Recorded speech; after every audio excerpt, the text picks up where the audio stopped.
Hello, everybody, and welcome to the umpteenth National Lion's Den Homelessness Conference.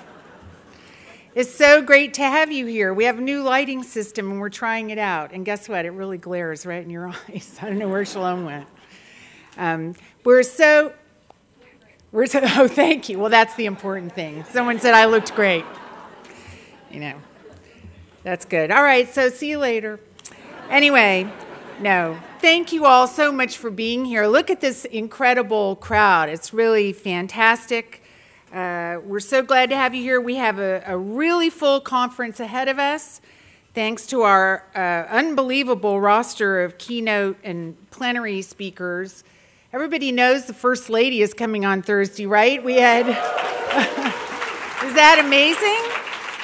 Evidently, some people didn't get the email we found out telling you that she was coming. So sorry if that went in your spam. But anyway, more on that later. We have really exceptional keynote and plenary speakers. We have nearly 300 workshop presenters for you here, ranging from federal officials to people who are or have been homeless, to local policymakers, to the most talented housing and service providers and national organization leaders in the country. We have a little time to celebrate those of you who got over 100,000 of the nation's most vulnerable people off the streets and out of shelters and into housing with the services they need. And I speak, of course, of the fantastic work of all of the communities that participated in the 100,000 Homes campaign. So let's give them a big round of applause. We'll have some time to celebrate that, but most importantly, we have all of you, over 1,600 activists, advocates, learners, and teachers with thousands of years of cumulative experience, thousands of questions about what you can do better, extra, different, smarter, and thousands of answers to those questions. You have taken your extraordinarily valuable time and your resources to come here to learn, and of course to share with each other and to get to know each other so that you can all do your jobs better, so that we can all do our jobs better. So thank you so much for being here. I was a little offhand about it before, but you have no idea what this means to us to have you here. We put a lot of our effort into this, obviously, and we want it to be good for you, and I hope that it is a really rewarding conference. So thank you for coming, and thank you from the bottoms of our heart for what you do. And thank you this year especially for your patience and forbearance as we deal with what is going to be a very crowded conference. The conference, for those of you who have been before, is always full, but this year the demand was even higher. It was, I think, 6 weeks ago today that we closed registration for the conference. We've never had a situation like that. And while several hundred people did not make it off of the waiting list, we did squeeze in as many people as we possibly could, so we're going to have a cozy time over the next couple of days. So please be patient with us and be patient with each other. There's a lot of great content and tons of it, and you'll definitely have a good time and learn a lot. And of course, we are so unbelievably thrilled and honored that the First Lady is going to join us on Thursday. Along with the honor of having the First Lady comes certain security provisions. I know that because we could not announce her participation until late last week, some people's Hill schedules and travel plans were affected. We really are deeply sorry for that. We apologize for that, and we also apologize in advance that Thursday is going to be a little bit of a topsy-turvy day. We have worked with the White House. We're still, I think, working with the White House to try to arrange the schedule on Thursday so that you will not miss any content of the conference, any workshops, any Hill visits, any plenary presentations, and you will not miss lunch, and you will get to see the First Lady, as many of you as humanly possible from in this room. That has necessitated some inconveniences. I hope they're going to be small inconveniences.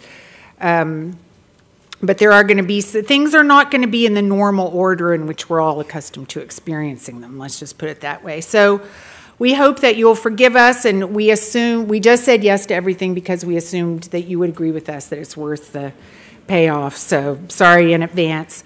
But, and as important as it is that the First Lady is going to be here because we're all just really wowed that we're going to get to see her, the more important thing is really what her presence here says about the involvement and the commitment of the administration to really do something about homelessness and veteran homelessness. So it's going to be really great to have her here.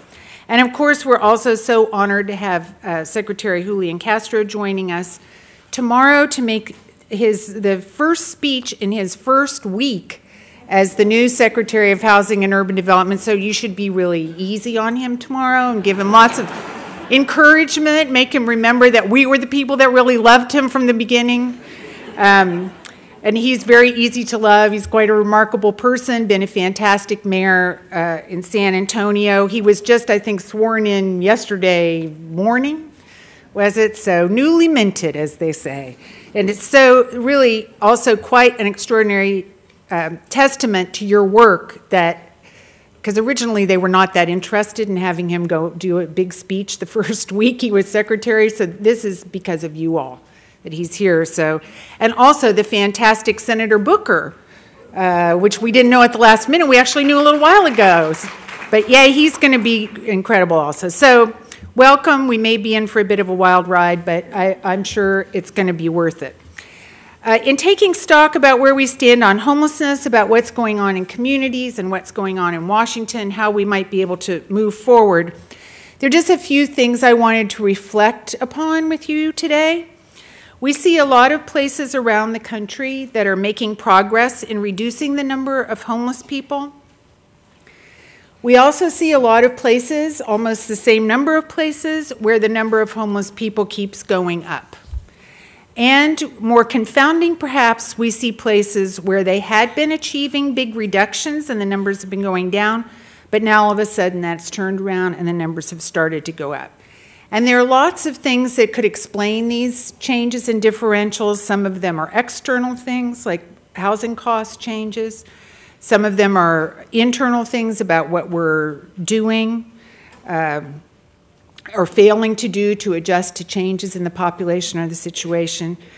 But these different experiences really have made us at the Alliance reflect, because if we're going to end homelessness, how are we going to succeed unless we really understand the links between what we do, the externals, and the outcomes we're trying to achieve. And we're quite serious about this at the National Alliance to End Homelessness because we are still convinced and determined that we can end homelessness. That is still the goal. When we changed our name to the National Alliance to End Homelessness, which was in the late 80s, some of you probably weren't even born then, and even more so in 2000, when we came up with the idea of creating plans to end homelessness in 10 years, the idea of ending homelessness was not just a tagline for us. It's not something that we just say, and it's not even something that we just believe or we believe in. It's something that we know can be done. When I began work in the 1970s, there was not widespread homelessness the way we know it today. That did not mean that people did not lose their housing. It did not mean that people didn't sometimes have nights when they didn't have a place to stay.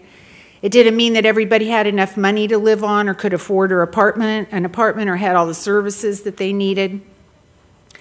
I can promise you that none of that was true. There was plenty of poverty and unemployment, untreated illnesses, all kinds of things. But the most significant difference between now and then was that then there was enough affordable housing available so that if you lost your housing, which people definitely did, you could get back into another apartment right away. You didn't spend days or weeks or months or even years homeless while you were trying to figure out how to get back into another place to live. And there were certainly places where people would go to spend a few nights. There were shelters. There were gospel rescue missions, and we have John Ashman joining us on Thursday, who heads the Association of Gospel Rescue Missions, which generously invited me to join them last year when they celebrated their 100th anniversary. So they have definitely been around, and we have had those kinds of services and assistance. But on the whole, homelessness was a brief experience for a small number of people. It didn't exist the way it exists today. An important thing for us to conceptualize then, if we're going to end homelessness, is what that looks like, at least in the short run, because housing crises are not going to go away, and in fact, they seem to be growing. Without an adequate supply of affordable housing, we know that people are going to spend way too much of their income for rent. And indeed, 2/3 of poor people spend more than half of their income for rent. So it's a little bit of a myth that poor people are only spending 30% of their income for rent. Maybe they should only spend 30% of their income for rent, but the majority of them are spending a lot more than that.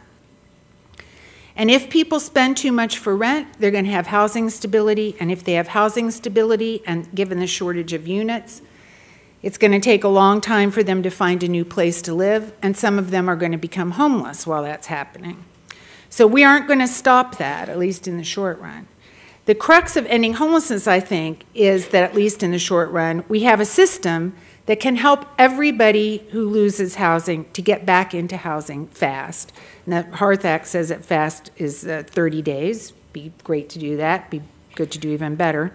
So it's sort of like recreating the situation we had in the 70s, where it wasn't that people didn't lose their housing, but it was that people could get back into housing really quickly. And I see something like this as being what we can accomplish in terms of ending homelessness now. And at the same time, we can work toward getting the number of affordable rental units up and the rents down so that people aren't paying so much and so that we don't have so many people having housing crises. An implication of this is that communities that end homelessness are not going to get their numbers down to zero and be able to then shut down their whole homelessness system after that happens. Problem solved, out of the way. They should try to get the number down to zero and then create the smaller system in which they can rehouse everybody who has a housing crisis, because people will still be coming in the front door. So I think that in the next 2 years, we have a terrific opportunity to really make progress on moving forward toward a system that can help address people's housing crises, and will signal an effective end to homelessness. Why are the next 2 years so important, and will we be able to seize the opportunity that they present?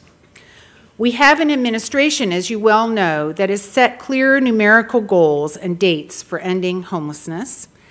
These also are not just aspirations on their part. Obviously, there are hurdles, but the administration has been dead serious about achieving these goals, especially around chronic homelessness, veterans, and families.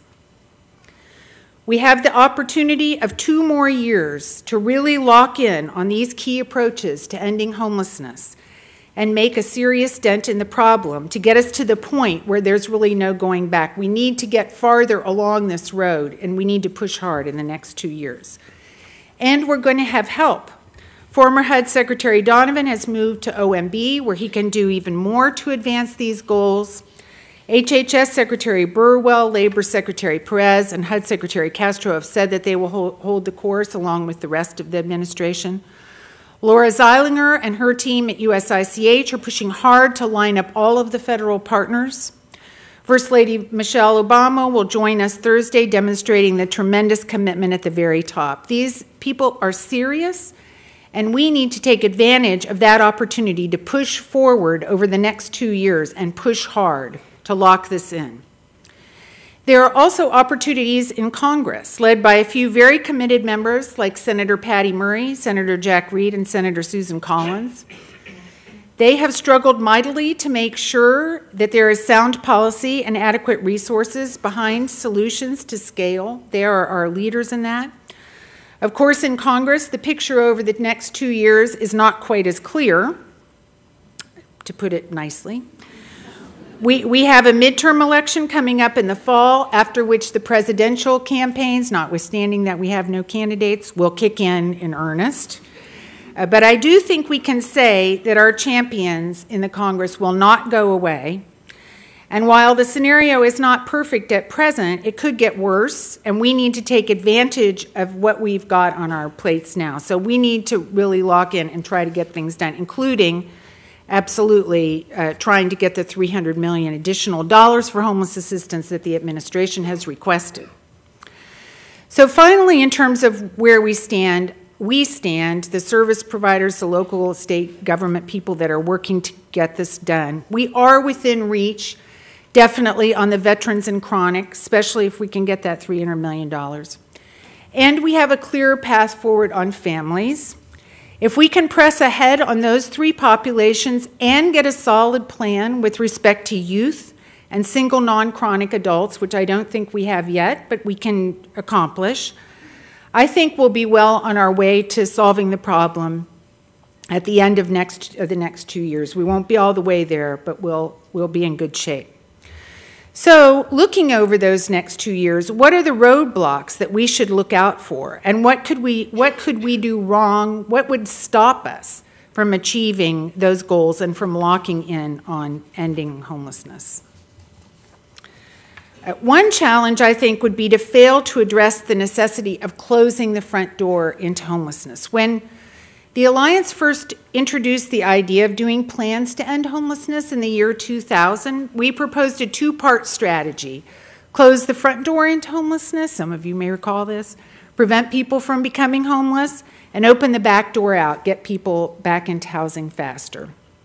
And I would say that we have done a really good job on the latter, opening the back door out. Permanent supportive housing, housing first, rapid rehousing, critical time intervention, federal policy, local policy, changing practice all around the country, all are increasingly focused on getting people back into housing faster. But much less has been done about the front door.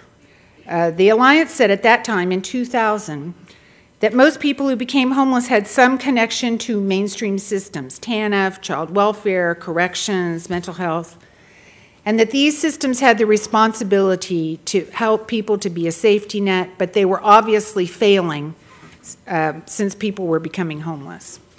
And one reason was that they were not dealing with the growing housing affordability problems of people who were poor, as I discussed earlier.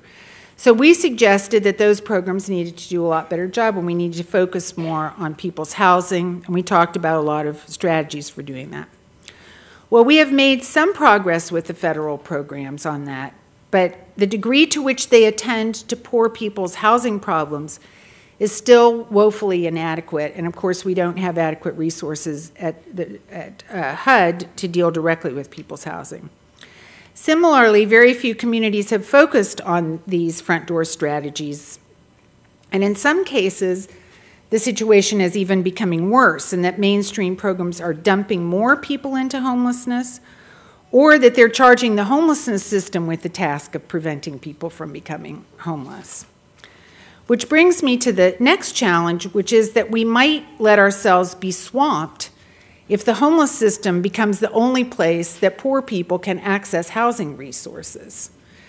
The homelessness system is focusing more and more on getting people back into housing, and we're focusing on new tools to do that, like rapid rehousing. Few other human service systems are doing this, and we run the risk of becoming a major system with any new tools that can help the huge percentage of poor people that are having housing problems to deal with those housing problems. There's a risk that there's going to be tremendous pressure to push people into the homeless system to get access to housing resources, to define a lot of people as homeless, people coming right out of institutions, people who are stably doubled up, people who are living in hotels and motels, to push them into homelessness or define them as homeless in order to get access to the crisis housing assistance that's available in the homeless system. People in these situations do need housing assistance. It's not that they don't. But we shouldn't be making them homeless or calling them homeless or dumping them into the homeless system so that they can get it. And we shouldn't be delivering that assistance through the homeless system. We need corrections, TANF, child welfare, all those other systems to take responsibility for preventing the people they serve from becoming homeless and for helping homeless poor people to deal with housing crises. Still, another challenge, I think, would be if we failed to go to scale. There are a lot of places that are doing a little bit of some key intervention, and then they wonder why they haven't made progress on ending homelessness, why their numbers haven't gone down. Or they'll see something like rapid rehousing as a program intervention So if they have $30,000 for rapid rehousing, they'll do that, and then they'll revert to their other interventions. They don't see these key interventions as a system-wide strategy. So obviously going to scale takes time, but we need to be shifting our resources to get as close as possible to a situation in which the appropriate intervention is scaled to the size of the need. And part of that also has to be looking at the cost, because if we can achieve the same outcomes at lower costs, like with rapid rehousing, we obviously need to be doing that. And that leads to still another challenge, which would be if we fail to move beyond programs to systems. We can't really leave out any piece of the puzzle as we start to make these changes locally. We can't pit one population or strategy against the other in the long run. It's not chronic or families. It's not youth or adults. We have to use the resources and opportunities strategically to push forward for every homeless person in every population over time if we're going to solve the problem. Otherwise, we have a kind of whack-a-mole situation where if we get one population down, and other populations, we start to see rise in other populations because we don't have resources for them. If we fix the families part of the system, we're going to see crises in the singles part, and that's going to drive up costs in the singles part, and we're not going to be able to reform the system. So it's not like we have to do everything at once, but we do have to attend to everything at once so that we can create a system that can work across the board. We need to see the whole picture and strategy. We need to have strategies to address the whole picture over time. A related challenge to that would be our failure to maintain and improve the crisis or shelter system. I've been hearing a lot lately from communities that are shifting funds from shelter to other interventions. And that may be entirely appropriate if the need for shelter in that community is going down. If I had to bet, though, I would guess that is not typically that the reason for that shift is not typically that anyone has looked at the data and found that the need for shelter was going down. Excuse me. I would bet that for a variety of reasons, shelter has just become a lower priority and less popular. So getting rid of shelter, in my view, is not the way to go unless you're absolutely certain that you don't need it because you have other places for people to stay. But improving shelter is the way to go, and reducing the length of time that people spend in shelter. So if we're going to do more diversion and house people more quickly, then that can be done from shelter. The shelter needs to be much better resourced and higher functioning. It should have the resources to help people stay in their current housing, to do diversion. It should have arrangements with mainstream programs like mental health and substance abuse so that people with those problems can be diverted to those systems. It should have rapid rehousing resources, and it should be able to place people in permanent supportive housing through, the coordinated systems. And the bottom line is that everybody who needs it has to have access to shelter 24 hours a day, 7 days a week. We can't be leaving people on the street. But not the shelter like we have it now. Decent shelter that can provide them with immediate crisis assistance and help them get quickly back into housing. Nearly a third of people now are unsheltered, and shelter beds are 99% occupied. So looking at it nationally, it doesn't look like we have too little shelter. We might have shelter that's not good enough. We might have shelter that has no exit strategy. Those things we should be fixing. But unless you know you have an excess of shelter, I'd be cautious about defunding shelter. And a final stumbling block would be if we fail to take advantage of the opportunity that's presented by the Affordable Care Act. Although its implementation is still in process, it would be a mistake not to think carefully about the implications of it moving forward, even if you're in a state that doesn't feel like it's being affected by it now. Things are going to start to change. And I think the things we need to look at, obviously, ensuring that the provisions of what's going on in your state adequately support the special needs that homeless people have. And also, it involves thinking carefully about the implications to our own homeless systems.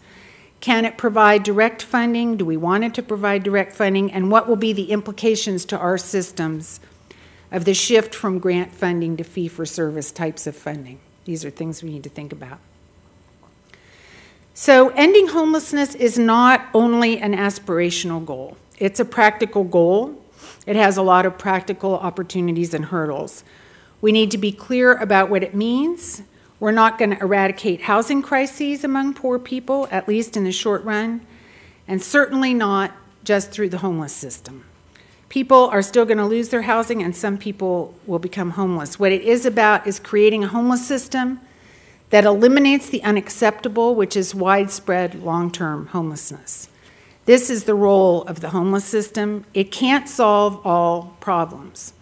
It can't be the housing system for everyone who's poor, the resettlement system for immigrants, the recovery system for people with substance abuse problems, the reunification system for people involved in child welfare, the reentry system for people exiting prison. What it can do is help poor people with housing crisis get back into housing. So for the next 2 years, we have real opportunities to make progress on homelessness. We have a lot of tools at our disposal: permanent supportive housing, rapid rehousing, housing first, data systems, healthcare, local ingenuity and innovation. We can drive forward toward our goal. We can do better. Everyone's trying to do better. We can improve our performance. And we have an additional responsibility, which is to address all those other things that cause so many poor people to have housing crises. We, you, your consumers, your supporters, your board members need to be a voice for change. Here in Washington at Capitol Hill Day, and if you're not signed up for that, on Thursday there's a table right outside that door where you can do that. And also throughout the year and with your members of Congress, and at home in your states, your counties, and your cities, you must be the voice that says that over 1 million people becoming homeless every year is not acceptable. The homeless system is doing an ever more strategic and effective job in helping people cope. And clearly, from what you've accomplished in reducing the number of homeless people across populations now, we know what works and we can make it happen. We know how to end homelessness. But that's only part of the job. The complete disconnect between incomes and the cost of housing, the lack of mental health services, the absence of treatment for substance abuse, no jobs, low incomes, the failure of support for children and youth. These things must also stop. Our nation cannot thrive with so many people struggling just to survive. You may not be taking all of that on, but you have to be the ones saying that. Because if you don't say it, nobody is going to say it. So we have to be the voice for change. You have to be the voice for change. I thank you for what you do. We have an opportunity, and we face a lot of challenges to be able to take advantage of it. I know you're up to both of those things because we've seen that over the years. And at the Alliance, as always, we're deeply, deeply honored to be your partners in this work, and we're honored that you're here. Thank you so much for coming. Please be patient with us about the crowded conditions and the logistical hurdles. We should hand out medals or stars or something on Thursday, but I can guarantee you that it's going to be worth it. So thank you for being here. Enjoy the conference, and I think Steve has some announcements.